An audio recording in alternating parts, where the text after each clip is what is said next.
એટલે એ ખૂબ દુઃખી થયું અને એને વિચાર આવ્યો કે ખરેખર મેં જે વિચાર કર્યો હતો તેના કરતાં પણ પબ્લિક વધી ગયું અને ખર્ચો મારે ઘણો બધો વધી ગયો.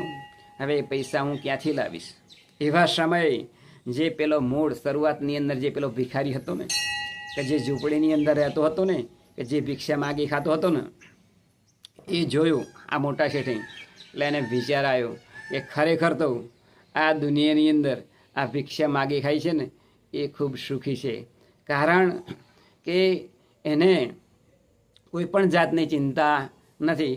દિવસે માગી લેવાનું, સાંજે ખાઈને પાછું સૂઈ જવાનું, સવારે પાછું એ જ ધંધો માગવા માટે જવાનું. એટલે આ જે મોટો શેઠ હતો ને, જે ટેન્શનની અંદર કે જેને લાખો રૂપિયાનું ટર્નઓવર થતું હતું, એને પેલા જે ભિક્ષુક હતો એનો વિચાર આવ્યો કે ખરેખર આ સુખી છે. આમ દરેક વ્યક્તિને